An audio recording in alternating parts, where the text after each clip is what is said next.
Hello and welcome back to Arsenal Domination. On today's show, we're going to discuss very quickly a recap of the sporting game and Ethan Nwaneri, who has risen to prominence this season in the Arsenal team, and he's looking quite some player, isn't he? I didn't get a chance to do a video even after the sporting game due to work and other commitments. Which might have included a couple of drinks in London on Tuesday night. I was able to hop onto Josh's channel very late, however, which was good fun over there on True Gooner.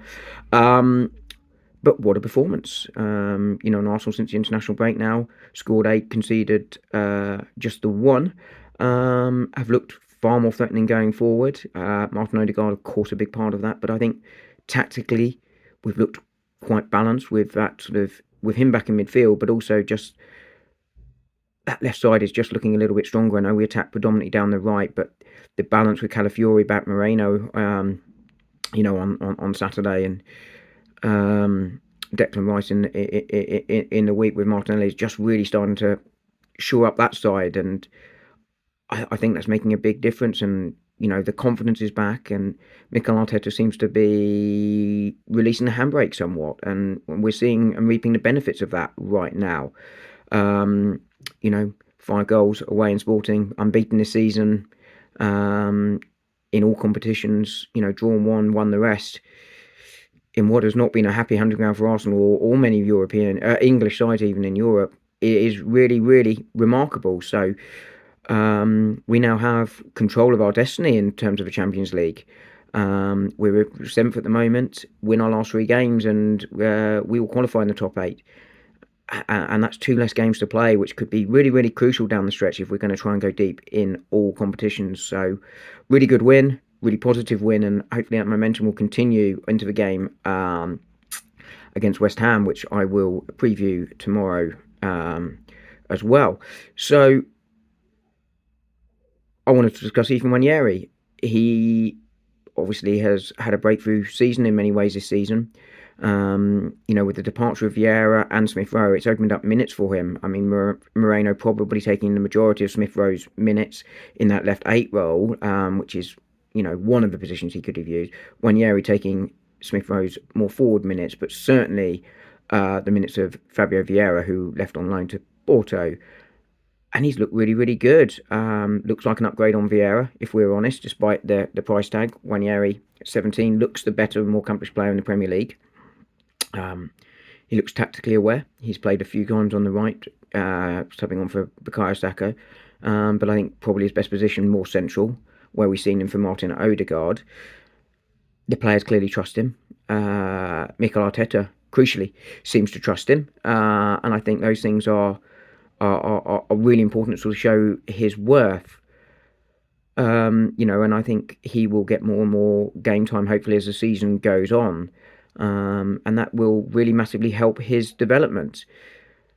He's got 4 goals, 1 in the Premier League, becoming the second youngest goal scorer the other day against Forest, 3 in the League Cup, where I think he will get a start against Crystal Palace next week.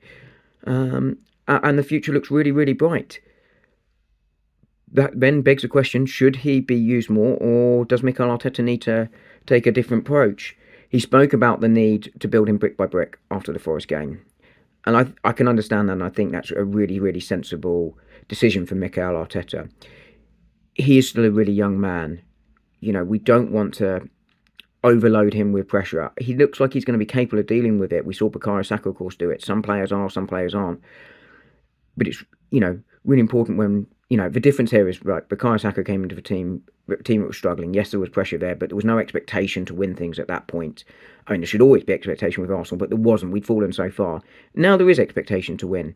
And I think that increases the pressure and the potential for vitriol from fans if he makes a mistake and costs us a game. And that's where he does need careful management, and that's the approach Mikel Arteta is taking. And he will be sort of aware of how Phil Foden came through at Manchester City. Cole Palmer even, I know he's obviously moved on to Chelsea, where he's having a big say in their uptick in form in the last year or two. But, and I think Mikel Arteta will have learnt from that, though, about how they came through, how they developed, putting them in the right situations to thrive rather than potentially sink. And I think that's quite sensible. But I do equally understand the clamour to see him more. I want to see him more. He's exciting. He's one of our own again. The next one coming through the conveyor belt along with Miles Lewis Skelly. It's always exciting for fans, and he's looked like he is ready. He has looked like he is capable, and that's why I think he will get more minutes. And if I'm honest with you, when we look at that period, that difficult period between October and November international breaks, well, I don't think it is as disastrous as many people felt. I think it is. The two criticisms I would had of Mikel Arteta were you became too defensive. You didn't try and change things when the attack wasn't working. It was the attack that was costing us games, and you didn't give Ethan Nwaneri a chance as a result of that. I think he could have played more games in that period, or even just before while Martin Odegaard was out against like Leicester or Southampton, a few more minutes there.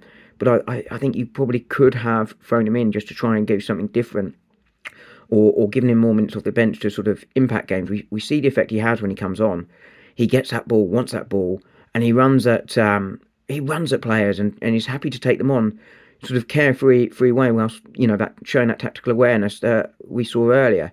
And I think that's probably what I would have done, which is somewhere between the two, the clamour to him to play many more minutes, coupled with the caution that we sort of saw Pep do with Phil Foden at Manchester City that Mikel Arteta would have learnt from.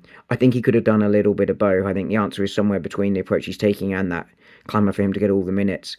But either way, look, Ethan Nwaneri looks exciting. He looks a player, and it's going to be really important to get him the time he needs to develop in this side and fully integrate in this side and keep him here. And, the rumours of a new contract are true for Ethan. I think that's only a good thing for Arsenal. But yeah, there are my thoughts on Ethan Nwaneri. Let me know what you think in the comments. Please do like, subscribe, tell anyone you know about this channel. I'm going to try and do a few bits on Twitter and that sort of thing to try and promote the channel and what have you, but I can't do it without your help. So please do help me out with all that YouTube stuff. I'll be back later with a preview of the West Ham game. But until then, have a great day. See you all later. Bye.